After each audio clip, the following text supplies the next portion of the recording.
Have you ever wondered why Satan so strongly desired Moses' corpse after his death?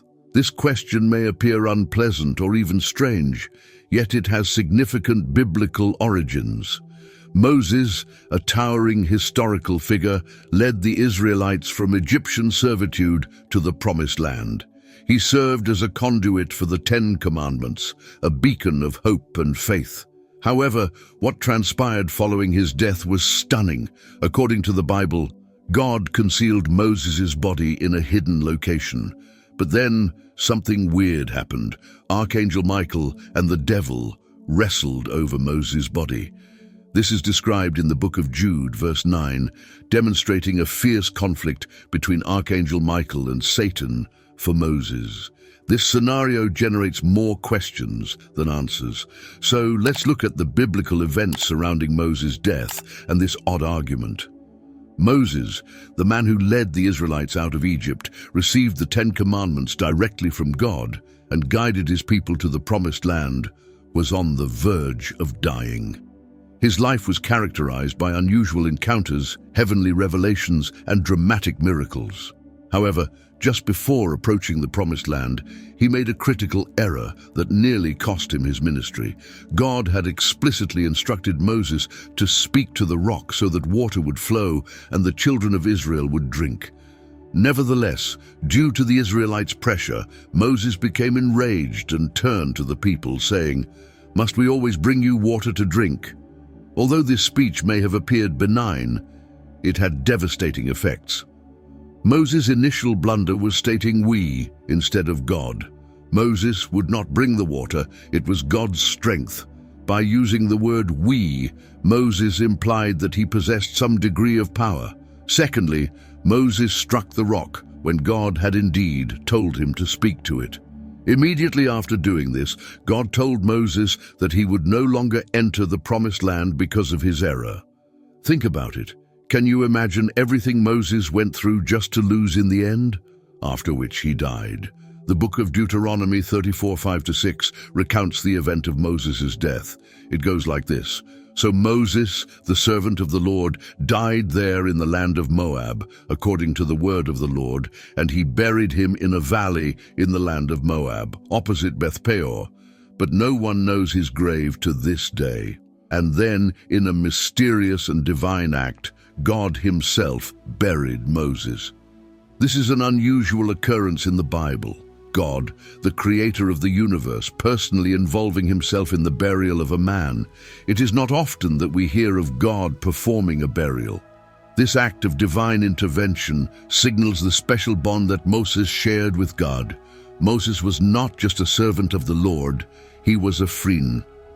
And in this friendship, we see a remarkable act of love, respect, and honor. But then a question arises. Why did God choose to bury Moses in a secret place? Why was the location of his tomb kept hidden from the world?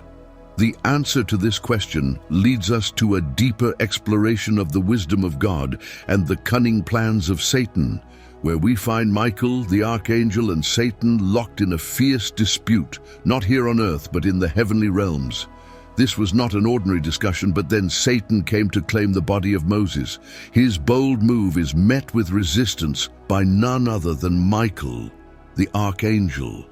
The Bible does not provide us with all the details of this celestial confrontation, but we know that Michael, firm in his divine duty, resisted Satan's claim.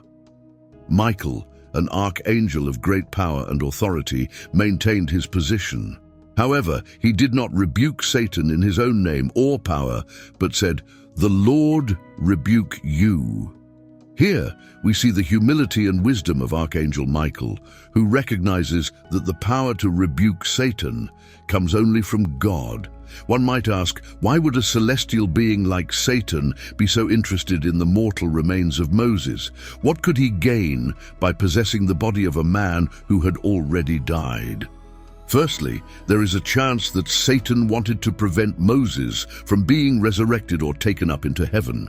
Satan may have erroneously assumed that God planned to take Moses to heaven, just like Elijah or Enoch. In the Gospel of Matthew 17, Moses appeared with Elijah on the Mount of Transfiguration with Jesus.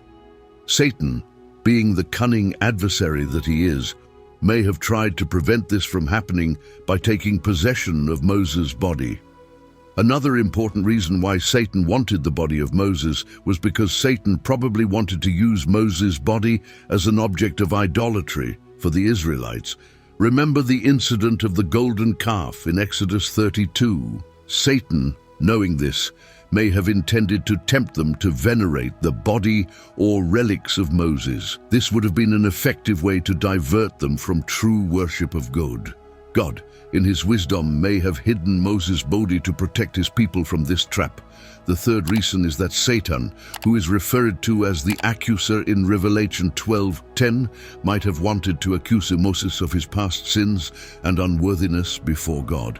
Satan could have used past failures of Moses, such as killing an Egyptian, breaking the tablets of the law, or striking the rock instead of speaking to it, as reasons for condemnation.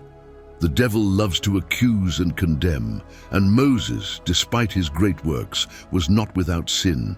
Finally, Satan might have wanted to mock God's plan and power by taking possession of Moses' body. Satan could have attempted to claim a trophy of his victory over the chosen leader and mediator of God. The devil, in his pride and rebellion, constantly seeks to challenge God and his plans. But let's remember this: while the cunning nature of Satan knows no bounds, the wisdom of God also knows no limits. The power and wisdom of God are infinitely greater than Satan's schemes. Even when Satan fought hard for the body of Moses, it was God who had the last word. God's purposes cannot be thwarted, and his plans cannot be frustrated. Beyond the dispute, there is a greater lesson. It is a story that we unravel today, a complex narrative woven into the fabric of our faith, a story of God's chosen leader, Moses, and the battle that followed over his lifeless body. Let's look beyond the battle, beyond the motives of Satan, and find the greater message hidden in this story. First, it is a reminder of that the Israelites time and again fell into the trap of idolatry. Whether it was the golden calf or the bronze serpent, they were easily diverted from worshiping the only true God. The potential use of Moses' body as an object of veneration underscores the struggle, reminding us to keep our worship focused only on God. Second, it is a testimony that God's grace extends beyond our failures and that his love is stronger than our past failures.